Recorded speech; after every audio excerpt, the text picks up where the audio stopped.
Welcome to Repstugog. I'm Tectonic Improv, and it's time to enter the Matrix.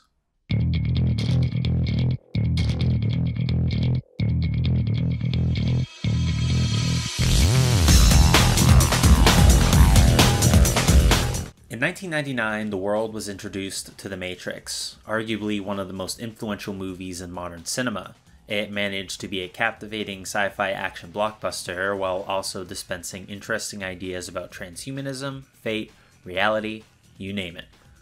The Matrix ticks a lot of boxes for me, and it very quickly went on to the short list of my favorite films. Something I think should be stated is just how huge this movie was when it was released. I was only barely cognizant back then, but I still have something of a grasp on its influence. You could not go 5 feet without some other piece of media referencing something from The Matrix.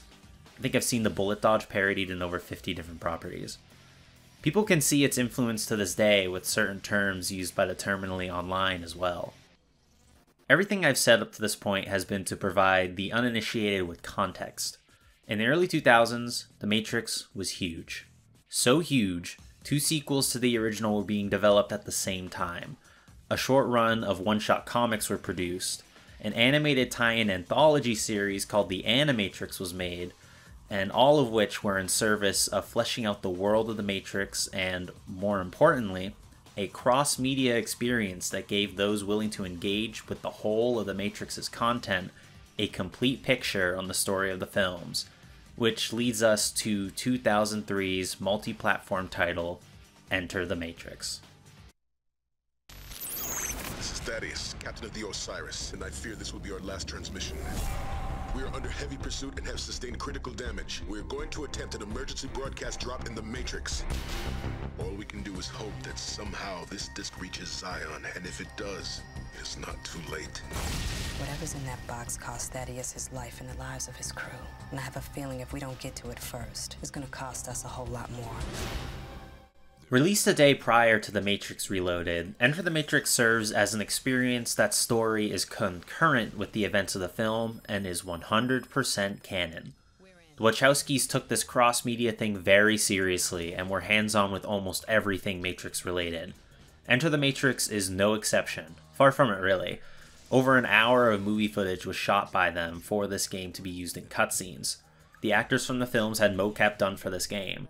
To call Enter the Matrix a movie tie-in game would be to sell it short. It's the movie tie-in game to end all movie tie-in games. Development was handled by Shiny Entertainment, who made this game in about 2.5 years with a budget of $20 million. Shiny Entertainment is mostly known for the first 2 Earthworm Jim games these days, but they also had some 3D titles under their belt, such as Messiah and MDK. Making their bid to create a game based off of a series as flashy and action-packed as The Matrix make more sense. So, how'd this game turn out then? Was it the Matrix video game of everyone's dreams? You can find out. All you have to do is choose. Yes, I'm doing this. You can take the blue pill. The video ends, and you can believe whatever you want to believe. Or, you can take the red pill. Stay on Repstugog, and I show you just how far the rabbit hole goes. Remember, all I'm offering is the truth, nothing more. Good. Let's begin then. So because of Enter the Matrix's nature as a canon tie-in story to the sequel of a science fiction classic, I will give a very brief rundown of everything that the game expects you to know before engaging with it. In the distant future, a hacker known as Neo has awakened to his powers as the One, and has joined humanity in a war against machines. Machines that have enslaved the human race and placed their minds in a construct that simulates Earth circa 1999, known as the Matrix.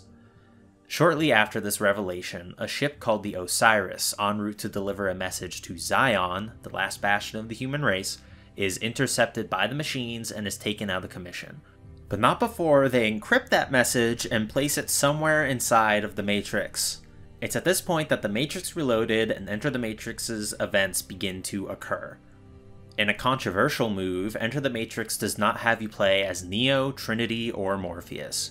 Instead, the focus is placed upon secondary characters Niobe and Ghost, who both appear in The Matrix Reloaded and Revolutions.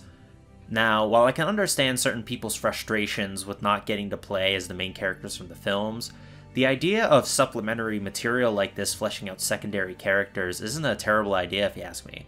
If it's done right, one could walk away from Enter the Matrix being incredibly attached to characters purveyors of the movies exclusively, wouldn't be? The main characters of Enter the Matrix are the crew members of the Logos. First off, there's Niobe. Niobe is the captain of the Logos and got that way by being tough as nails. Her second mate is a man called Ghost. Ghost is calm, cool, collected, and also a man of few words. Then there's the comedic relief, Sparks. As their operator, he oversees all the missions Niobe and Ghost go on while in the Matrix. He also makes sure to spout a few one-liners along the way. All three of these characters play supporting roles in the Matrix sequels, but despite that, I had a really hard time remembering if that was the case, despite watching the movies fairly recently. Niobe was the only one I could vividly remember since her relationship with Morpheus makes her the most important of the three by far. Ghost and Sparks just fell into the incredibly large crowd of supporting cast members. This was their big shot to change that, but I don't think it ended up working out. Ghost, Sparks, and even Niobe's characters aren't really fleshed out throughout the course of this game. We discover that Ghost has an unrequited love for Trinity, but that doesn't really tell us anything about his character. Niobe fares a little better. She's tired of being coddled and doesn't want special treatment in the forthcoming machine war. However, this is something that's already featured in the films. And finally, Sparks has nothing. To reiterate, I don't think that having a Matrix game not star Neo is a death sentence, but if you're not going to focus on the characters people care about, then you better make us care about the ones we've got. Enter the Matrix doesn't really accomplish that. As for the story, oh boy. Here's why I let you all in on a little secret about cross-media experiences like The Matrix.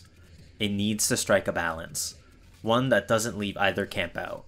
That way, if you feel inclined to consume all of the extra content, you're given enough expansion on the lore to be satisfied, but not enough so that those who don't go the extra mile aren't left scratching their heads, feeling like they got an incomplete experience.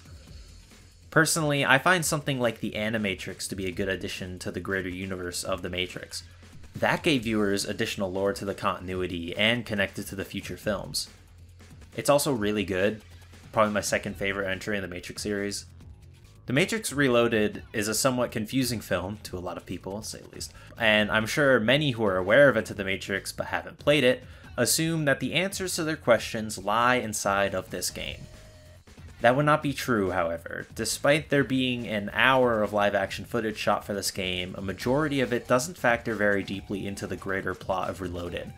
It's just extra fan service, with the occasional answer to a question that wasn't really necessary. I guess it's cool that the Oracle's recast is explained here, but I think most could have suspended their disbelief due to the real-life circumstances of Gloria Foster's untimely death.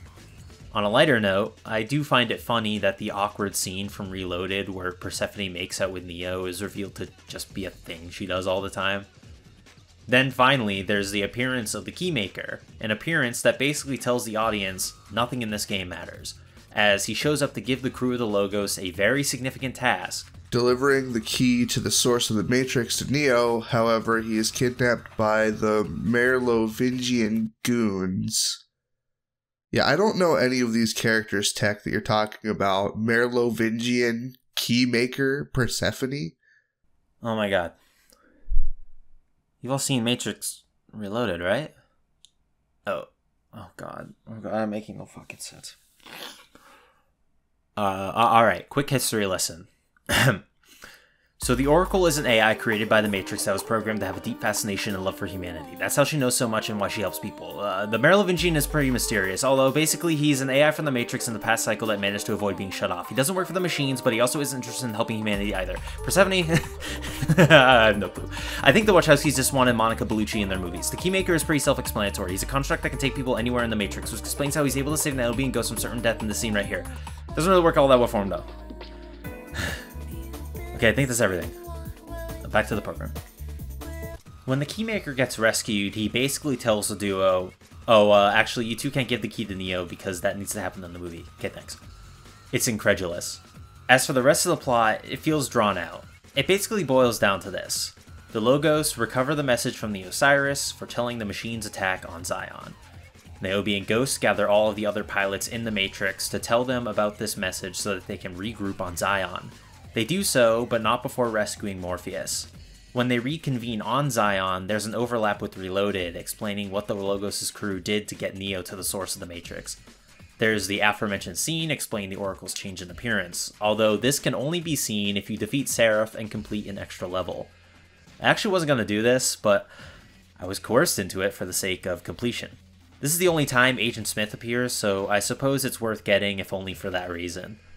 Whether or not you beat Seraph, though, you're spit into the end of the game, where the Logos get stranded after activating their EMP in the Tunnels of the Real, and we get a montage of clips from the Matrix Revolutions, which, while funny to me, was probably at least a little exciting to fans playing the game back in 03. The story for Enter the Matrix felt as though it was dealt a bad hand. Balancing on a tightrope to deliver a satisfying plot for curious superfans, while not being too necessary as to alienate the casual moviegoer and cannibalize the star of the show, The Matrix Reloaded. If anything, it seems as though the opposite occurred. As a huge fan of The Matrix, I didn't really get a lot out of this game's story. The story being superfluous is certainly disappointing to those wanting to see the full potential of the cross-media experience, but that's really only part of the equation. One of the biggest appeals of The Matrix were the stunning action set pieces. A Matrix game could be a must-play for fans if it could translate the exciting action of something like the lobby scene into gameplay. So that begs the question, does Enter the Matrix do just that? Yes. Sometimes. Sort of.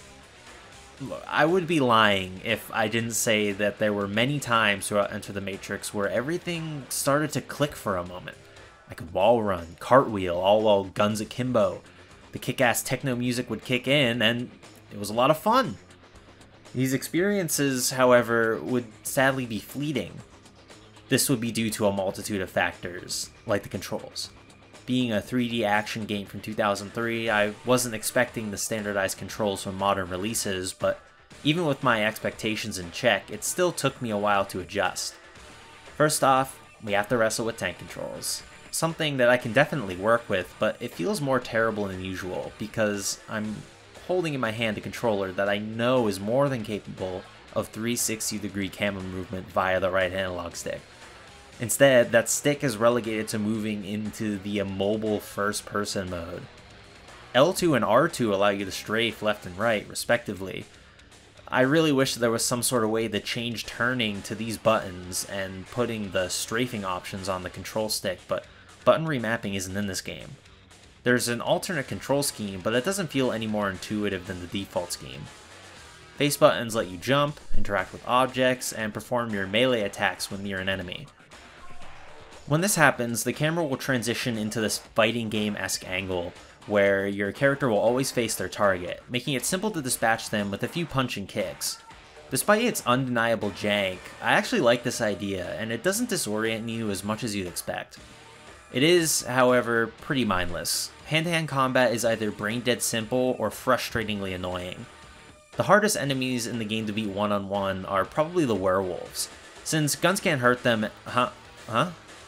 Oh yeah, there are werewolves in the game. What you see in one of the earlier iterations of them, actually, you know what, fuck it, I'm not fucking doing this. I'm not explaining this, just roll with it, okay? Since guns can't hurt the werewolves, you're forced to essentially pummel the dudes until the game decides you can stab them with a wooden stake item. They encourage you to use the interact button to counter attacks, but I can never reliably pull this off. It's pretty fun to see enemies ragdoll in a way only 2000s games could do, but I never really felt badass when engaging in the hand-to-hand combat. The greatest aspect to the gameplay of Enter the Matrix has to be this yellow bar in the corner of the screen. The focus meter can be spent by holding down L1, and it's your on-demand bullet time button. In bullet time, you jump farther, run faster, can run on walls, are given a very generous auto-aim, and can do all sorts of gymnastics while firing your guns. This is Enter the Matrix's crown jewel. Mastering how and when to use the focus is basically mandatory to walking away successful from later encounters. And since it and your health automatically regenerate, it's encouraged to be used as much as possible. Pretty much every positive experience I have with this game is thanks to this focus meter, but almost everything around it is just so clunky. Certain mechanics feel like they work when they feel like it. Enemies can eviscerate you in seconds if you're not careful. It's important to pay attention to your health, which can be somewhat difficult since as a HUD element, it's basically hiding from you. Checkpoints vary between 10 minutes of gameplay and literal seconds. Then, of course, there's the litany of sections where you're asked to protect NPC characters, everyone's favorite. Best of all has to be the driving sections, which control as good as they look. Ghost's driving section is probably the worst offender. It goes on for so long without any checkpoints, and it requires you to chase another car. You don't really have a lot of slack here too, one fuck up and you're done. To add insult to injury, the location is really dark, so it's hard to tell where to go to progress and what to avoid. In fact, it's not just this section that's dark, but the whole game's pretty dark. Even at full gamma settings, I had trouble seeing things at times. Perhaps the game is dark to hide the fact that its environments are ugly. Walls and floors will be composed of one flat color. It makes the game look like it still needs an art pass. The only level that's spared of this is the Merovingian's house, which actually has props adorning the walls and furniture. It looks like an actual place. The rest of the levels, not so much. All of this is compounded with the fact that the PlayStation 2 version is definitely the worst port of this game. The frame rate tries to hit 60, but it can only do it when practically nothing is happening. Its max resolution is 480i and the load times are pretty atrocious. Did I mention the bugs? Before wrapping things up, I'm gonna quickly mention this option in the main menu, the hacking mode. This is a completely separate little mini-game that unlocks content for the main story and extras. Think of it like a password screen wrapped in a 90s hacker aesthetic. It's not terribly deep, but it's cool nonetheless. Interestingly enough, buried inside of this is an unfinished multiplayer mode that is definitely unfinished. Regardless, I like it when developers leave stuff like this in their games for players to access. Despite taking 2.5 years to make, Enter the Matrix feels like a game that came out 6 months too early. Its reason for existing, tying into The Matrix Reloaded, is its own undoing. Much like the film, there's things to like about it. Flashes of fun action are on display, but it crumbles under the weight of its own ambition. Enter the Matrix spreads itself too thin, and as a result, I can't recommend it to anyone but die-hard Matrix fans. And even then, I can't recommend the PS2 port. You're much better off tracking down the Xbox or even the GameCube ports to smoothen out your playing experience.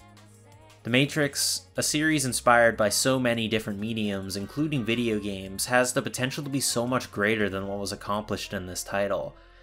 And while I found myself disappointed, I can't saddle too much of the blame on its developer, Shiny Entertainment. This level of crossover between the film industry and games industry was unprecedented. Even today, there isn't really anything quite like Enter the Matrix, which, in a way, is admirable. It swung for the fences, even though I don't believe it worked out. Game still sold a shitload, so who's laughing now?